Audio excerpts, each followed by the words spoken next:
Richtig dumme Idee. Wenn ich da rückblickend drauf gucke, ist mir eigentlich völlig klar, dass das nicht durchführbar war. Was passiert eigentlich, wenn ich ein Selbstexperiment abbrechen muss? Ihr bekommt das eigentlich nicht mit. Aber das ändert sich heute.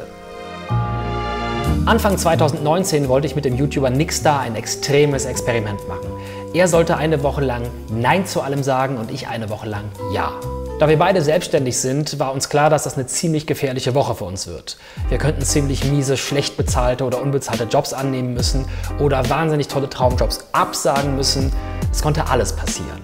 Wenn du mal eine Woche lang Ja sagst, bin ich mal gespannt, wie das für dich ist. Und ich habe jetzt schon Schiss davon, Nein zu sagen. Ich finde das total spannend. Bei dir geht es so ein bisschen darum, Grenzen zu setzen. Und bei mir geht es ein bisschen darum, mich zu öffnen und nicht so viel zu allem Nein zu sagen, sondern auch mal vielleicht doch zu der Party zu gehen, auf die ich keinen Bock habe.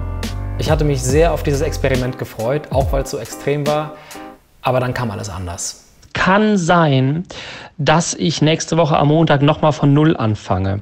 Aber ich bin jetzt im Filmfestival und es ist so viel los, dass ich ganz oft das einfach vergesse. Ich bin auf jeden Fall auch nicht richtig auf der Höhe mit diesem Experiment. Ich krieg's nicht richtig hin, also können wir nochmal drüber quatschen. Wir haben das Experiment immer wieder abgebrochen und neu gestartet. Dann haben wir auch mal getauscht, dann hat er Ja gesagt, ich Nein, ich habe Nein gesagt, er Ja, weil wir es einfach nicht durchziehen konnten.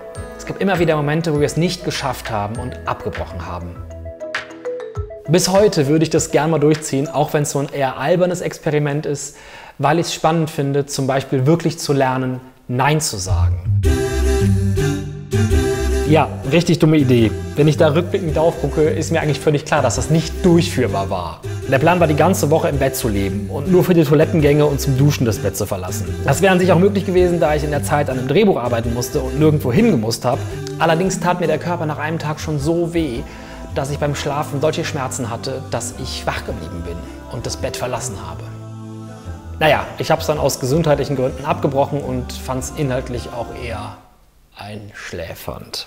Autsch. Ein Monat ohne Zucker war mein bisher kürzestes Experiment. Ich habe nicht mal einen halben Tag ausgehalten. Und ich erzähle euch jetzt warum. Die Vorbereitung war extrem aufwendig, weil ich sehr viele Lebensmittel aus meinem Ernährungsplan streichen musste.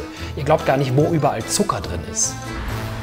Es ist Tag 1 ohne Zucker. Ich bin jetzt auf dem Nachhauseweg. Ich hatte einen Termin in der Innenstadt, wo ich zu Fuß hin bin. Und ja, das sind 3,5 Kilometer hin, 3,5 Kilometer zurück. Und mir ist so mega schwindelig. Ich merke es super krass am Kreislauf. Oh fuck, ist mir schwindelig. Danach bin ich zu Hause fast umgefallen und war am nächsten Morgen auch direkt beim Arzt. Dort wurde mir dann gesagt, dass ich das Experiment zu extrem angegangen bin. Generell interessiert mich aber immer noch sehr, wie mein Körper damit umgehen würde, wenn ich ihn wirklich auf extremen Zuckerentzug setzen würde. Vielleicht macht man das in 2 Stufen. Erstmal noch mit Fruchtzucker und dann komplett ohne. Für mein nächstes Experiment hatte ich etwas vor, was mich komplett aus meiner Komfortzone holen sollte. Eine Woche lang jeden Tag in den Club gehen. Und es war bereits alles geplant. Es waren bereits Gespräche mit einem sehr bekannten großen Kölner Club geführt worden. Ich durfte dort drehen, ich hatte schon Termine gemacht. Alles war geplant, das Experiment hätte starten können. Aber dann kam da so eine Pandemie. Da ich kein Fan von Clubs bin, wäre ich wirklich interessiert daran gewesen, ob ich es geschafft hätte, in der Woche etwas zu finden, was mir doch gefällt an Clubs. Ob ich meine Scheu zu tanzen abgelegt hätte, wie es meinen Ohren ergangen wäre und ob ich Clubs danach vermisst hätte. Naja, vielleicht hole ich das Experiment irgendwann noch nach. Okay, ich brauche mal eine kurze Pause von diesen ganzen Misserfolgen. Spontan-Experiment, ein Tag blind sein, weil ich so geblendet bin von der goldenen Kamera, die ich letztes Jahr für diesen YouTube-Kanal gewonnen habe. Und dieses Jahr darf ich selbst eine goldene Kamera übergeben. Am Dienstag, dem 8. September ab 19 Uhr findet der Goldene Kamera Digital Award live auf YouTube statt. Und ich habe da so einiges für vorbereitet. Ist das dein Ernst? Also ich weiß gar nicht, wo ich mit meiner Kritik anfangen soll. Und ich werde auch live dabei sein. Ihr hoffentlich auch. Alle Infos in der Videobeschreibung. Ich hoffe, wir sehen uns. Mann. Das waren 4 Experimente, die ich abgebrochen habe oder abbrechen musste. 12 habe ich bereits durchgezogen. Ist jetzt ein ganz okayer Schnitt, würde ich mal sagen. Falls euch dieses Video gefallen hat, freue ich mich sehr, wenn wir uns Videos sehen.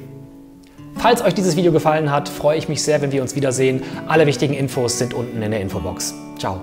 I know we're acting stupid.